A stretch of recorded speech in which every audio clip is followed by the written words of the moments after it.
Base of ম্যাথমেটিক্সে তোমাদের সকলকে স্বাগত। এখন আমি আলোচনা করছি জ্যামিতিক শর্ট প্রশ্ন নিয়ে।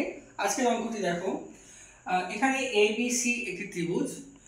এ বি বাহুর মধ্যবিন্দু বলা হয়েছে পি, বিসি বাহুর মধ্যবিন্দু হচ্ছে কিউ, এবং এসি বাহুর উপর ডি যে কোনো একটি বিন্দু। ডিটা যে কোনো একটা জায়গায় থাকতে পারে, এটা মধ্যবিন্দু না, কিন্তু ডি যে কোনো একটি বিন্দু। তারপরে বলা হয়েছে এডির মধ্যবিন্দু হচ্ছে এক্স আর ডিসির মধ্যবিন্দু ওয়াই। এবার এই অঙ্কে এই পিএক্স এর মান, এই যে পিএক্স এর মান বলা আছে 5 সেমি। উত্তর চেয়েছে কিউওয়াই, এই যে কিউওয়াই এটার মান কত জানতে চেয়েছে। এখন এই অঙ্কটি করার জন্য তোমাদের জানতে হবে 20 নম্বর উপপাদ্যটি। তার কারণ এই অঙ্কটি তোমাদের ক্লাস 9-এ কোষে দেখি 9 আছে, আর কোষে দেখি 9-এর আগে তোমাদের দুটো উপপাদ্য ছিল 20 এবং 21। তাহলে 20 যে উপপাদ্য, যে সূত্রটি, সেই তোমাদের জানতে হবে। সেই সূত্রটি কি আগের দিন আলোচনা করছি, আবার বলছি।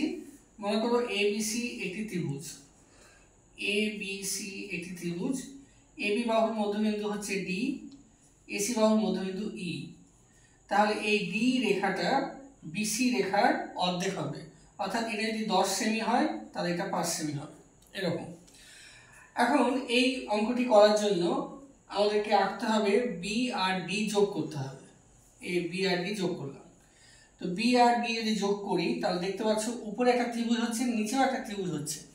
উপরের ত্রিভুজটার নাম হচ্ছে এ বি ডি।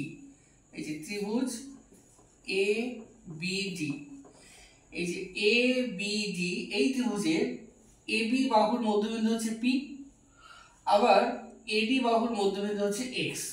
মানে এরকম দেখো, এ বি বাহুর মধ্যবিন্দু ডি আর এসি বাহুর মধ্যবিন্দু ই, এরকম ধরনেরই এখানেও হচ্ছে। এ বি বাহুর মধ্যবিন্দু পি আর এডির মধ্যবিন্দু এক্স। তাহলে এই পি এক্স রেখাটি এই বিডি রেখার অর্ধেক হবে। তাহলে আমরা বলতে পারি পি এক্স সমান সমান হাফ বিডি। একরকম ভাবে এই নিচের ত্রিভুজের দিকে আসো, বি ডি সি, এই ত্রিভুজে এখানে আমরা দেখতে পাচ্ছি বিসি বাহুর মধ্যবিন্দু হচ্ছে কিউ, আবার ডিসি বাহুর মধ্যবিন্দু হচ্ছে ওয়াই। তাহলে এই কিউ ওয়াই এই রেখাটি হবে বিডির অর্ধেক। তাহলে আমরা বলতে পারি কিউ ওয়াই সমান সমান হাফ বিডি।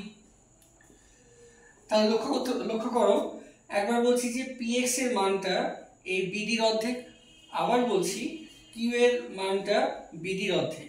তাহলে আমরা সহজে বুঝতে পারছি যে পিএক্স এবং কিউআই সমান। তাহলে আমরা বলতে পারি পিএক্স সমান সমান কিউআই। তাহলে এই পিএক্স যদি 5 সেমি হয় তাহলে কিউআইও 5 সেমি হবে, তাহলে এটিও 5 সেমি। তো এইভাবে আমরা কিউআই এর মান বের করতে পারলাম 5 সেমি।